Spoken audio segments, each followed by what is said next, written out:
संविधान के उद्देश्य को समझे। और आज आपको इस प्रस्तावना को दोहराने का मेरा उद्देश्य मात्र ये है कि आप अपनी जिम्मेदारी को समझें। संविधान के साथ ही डॉक्टर बाबा साहब अम्बेडकर ने संविधान सभा में उपस्थित सभी लोगों से कहा था कि संविधान कितना भी अच्छा क्यों ना हो, अगर उसे चलाने वाले हाथ अच्छे नहीं होंगे, उनकी नीयत अच्छी नहीं होगी, उनकी नीति अच्छी नहीं होगी, तो अंत संविधान बुरा साबित होगा। और संविधान को चलाने वाले हाथ अच्छे होंगे, उनकी नीति अच्छी होगी, उनकी नीयत अच्छी होगी, तो अंत संविधान अच्छा साबित होगा। उन्होंने ये भी कहा कि संविधान के आने से राजनीति में वन वोट और वन वैल्यू, इससे राजनीति में तो हम लोग बराबर हो जाएंगे, लेकिन जब तक देश से सामाजिक और आर्थिक गैरबराबरी खत्म नहीं होती, तब तक समानता की बात करना समानता की मजाक उड़ाने जैसा होगा। मैं और गंभीर होते हुए आपको इस बात की तरफ आकर्षित करता हूं कि आजादी से पहले और आजादी के बाद भी जब आप पढ़ेंगे और जानने का प्रयास करेंगे तो आपको यह एहसास होगा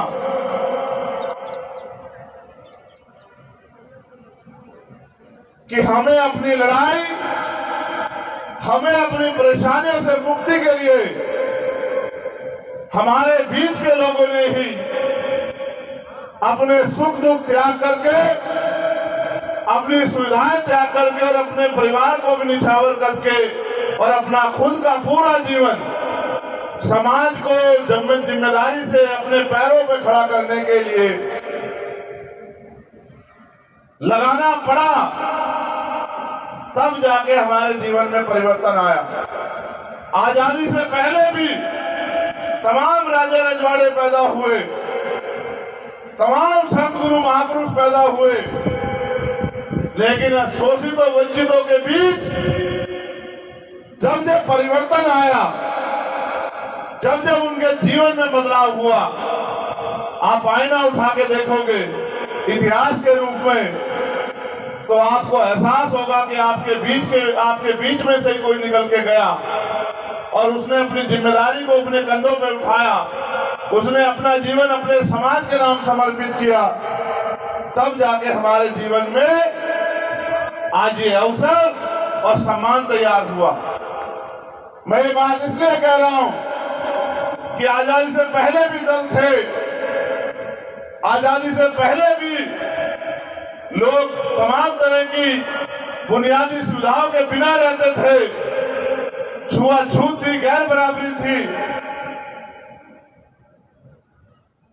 और उस गैर बराबरी को बढ़ावा देने वाले भी थे, उस गैर बराबरी को थोपने वाले भी थे, लेकिन उस गैर बराबरी को अपमान मान के, उस गैर बराबरी को गलत मान के हमारे महापुरुषों ने लंबे समय संघर्ष किया, तब जाके भारत में संविधान आया और 26 जनवरी 1950 को यह तय हुआ कि भारत के हर नागरिक को समान अवसर मिलेंगे, उसके साथ गैर बराबरी नहीं होगी, उसके साथ धर्म के आधार पे, जाति के आधार पे, आर्थिक आधार पे छुआछूत नहीं होगी, और उसको सरकारी चीजों का प्रयोग करने में कोई बाध्यता नहीं होगी। अभी अभी प्रधानमंत्री जी के आर्थिक सलाहकार समिति के अध्यक्ष का बयान आया, और ये बात मैं आज से नहीं जानता, हमारे महापुरुषों ने लंबे समय से ये बात कही कि अगर हमने राजनीतिक शक्ति हासिल नहीं की तो एक दिन वो आएगा कि आपको आजादी देने वाला, आपको अवसर देने वाला संविधान, उसके ऊपर खतरा मंडरा जाएगा। और खतरा ये नहीं कि संविधान बदला जाएगा, मैं खतरे से आपको अवगत कराता हूं। और हमारे दलों को ताकतवर होना क्यों जरूरी है, आपकी ताकत अपनी बननी क्यों जरूरी है, इस बात को भी आप तक पहुंचाने का काम करूंगा। भारत के संविधान का आर्टिकल 51D ये कहता है कि हमें देश की रक्षा करनी है। देश की रक्षा तब होगी जब देश को चलाने वाला संविधान सुरक्षित होगा। तमाम दल यहां थे, यहां कांग्रेस भी थी, यहां लेफ्ट भी था, यहां भारतीय जनता पार्टी भी थी, यहां और अन्य पार्टियां थी और उनकी सरकारें भी रही जिनकी सरकारें रही। लेकिन संविधान के दो हिस्सों में आपसे चर्चा करूंगा। पहला, आदिवासियों के लिए भारत की अनुसूची 5 संविधान की, जो ये कहती है, जो डिक्लेयर करती है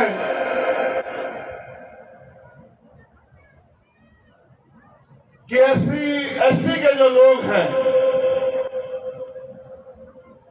जो आदिवासी हैं, अनुसूचित जाति के लोग हैं, जिन क्षेत्रों में वो निवास करते हैं, उनकी पूरी जिम्मेदारी और उनका पूरा नियंत्रण वो उनका अपना रहेगा, उसमें सरकार हस्तक्षेप नहीं करेगी। ये भारतीय संविधान की अनुसूची 5 कहती है, जिसके लिए बड़े पैमाने में देश भर में आदिवासी समाज के लोग आंदोलन करते हैं। और वो ये कहते हैं कि जल जंगल जमीन पे हमारा अधिकार होना चाहिए, लेकिन आज तक भी जल जंगल जमीन पे उनको उनके अधिकार नहीं दिए गए। सारी पार्टियों की सरकार बनी, केंद्र में भी और स्टेटों में भी, लेकिन कभी उन सरकारों ने ये महसूस नहीं किया कि संविधान की अनुसूची 5 क्या कहती है और अनुसूची 5 का जो उल्लंघन किया जा रहा है, ये हमें नहीं करना चाहिए। उससे भी आगे बढ़ो। भारतीय संविधान ने इस देश के SC/ST OBC को आरक्षण का लाभ दिया। आप लोग आरक्षण को समझते हो? कितने लोग समझते हैं? हाथ खड़े करके बताओ। लंबे समय से भारतीय जनता पार्टी के लोग ये कहते आए हैं कि हम आरक्षण को खत्म कर देंगे। हमारे महापुरुषों ने भी, जिनमें मान्यवर काशीराम साहब, महामना राम स्वरूप वर्मा, सर छोटू राम, चौधरी कुमाराम आर्य और तमाम ऐसे महापुरुष जो समझते थे कि अगर राजनीतिक शक्ति हमारे हिस्से में न आई और हमने राजनीतिक शक्ति को हासिल नहीं किया तो कल हमारे अधिकारों में डाका पड़ेगा। हमने भी खुद से भी बहुत लंबे आंदोलन किए और ये कहा कि आरक्षण को संविधान की 9वीं अनुसूची में डाल दीजिए। जब देश में कांग्रेस की सरकार थी सेंटर में, तब हमने इस मांग को उठाया कि आप आरक्षण को 9वीं अनुसूची में डाल दीजिए, जिससे कि न्यायपालिका का हस्तक्षेप आरक्षण व्यवस्था में बंद हो जाए। उनकी सरकार थी, उन्होंने कभी नहीं सुना। अब इनकी सरकार है जो अजगर की तरह हमारे अधिकारों को निगल जाना चाहती है। ये बात मैंने इसलिए बताई कि आपके अगर मन में डर हो कि कांग्रेस के साथ नहीं जाएंगे तो भाजपा आ जाएगी, और अगर कांग्रेस को हटाना चाहते हैं तो भाजपा को लाना पड़ेगा। चाहे आप इनके पाले में रहो या इनके पाले में रहो, आपके हक अधिकार तब सुरक्षित होंगे जब आपके पास अपनी ताकत होगी। क्योंकि मान्यवर काशीराम साहब कहते थे कि दूसरों के महलों से अच्छी होती अपनी झोपड़ी। दूसरे के महलों में आप किराएदार होते हैं, आप उसमें मालिक कभी नहीं बन सकते। दूसरों के महलों में कितने ही पत्थर लगा दो, कितना खून पसीना बहा दो, एक न एक दिन मालिक, जब आप अपने अधिकार मांगोगे तो मालिक आपको कहेगा कि कहीं और रास्ता देख लो। इसलिए मैं आपसे कहना चाहता हूं कि ये तमाम दल यहाँ थे, और अगर वास्तविकता में ये दल आपके हितैषी होते तो बाबा साहब अम्बेडकर को अपने 4 बच्चों की कुर्बानी न देनी पड़ती। बाबा साहब अम्बेडकर खून के आंसू न रोते। मान्यवर काशीराम साहब अपना जीवन आपके लिए लगा के गली गली साइकिल से पैदल यात्रा और साइकिल यात्रा ना करते, सारी सुख सुविधा त्याग करके क्लास 1 की नौकरी छोड़ के आपको जगाने के लिए नहीं निकलते। हम कोटा की धरती पे हैं, इससे पहले हम भीलवाड़ा की धरती पे थे, उससे पहले हम पाली की धरती पे थे, उससे पहले हम जालौर की धरती पे थे।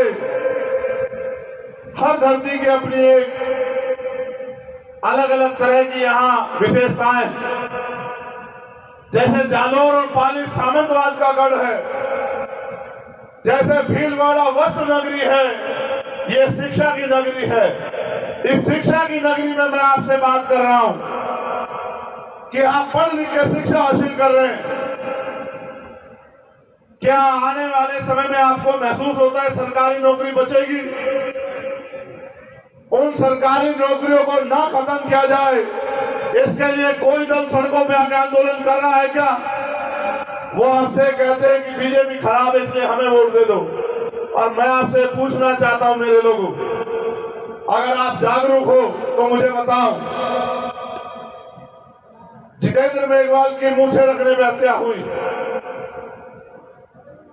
इंद्र मेघवाल की मटकी छूने में हत्या हुई, ओम प्रकाश नगर की उसके पिता का अपमान हुआ और वो न्याय नहीं दिला पाया, उसने सुसाइड कर लिया। कार्तिक भील का परिवार सिरोही में आंदोलन पे बैठा 8 महीने से,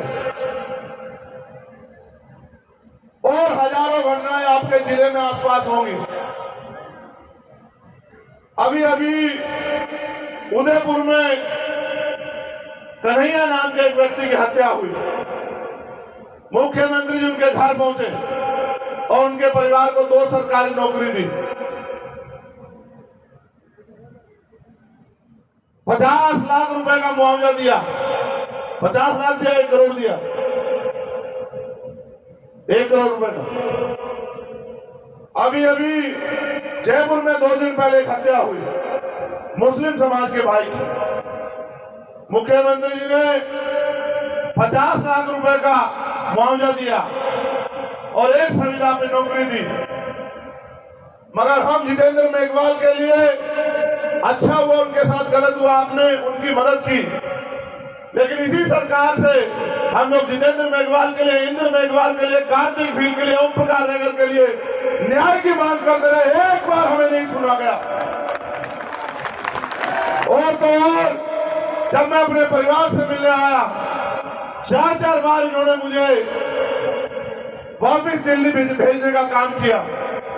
लेकिन जब मैं इस बार जालौर आया, इतने संख्या में लोग आए, इससे 2 गुना बड़ी जमीन और भर गई पूरी।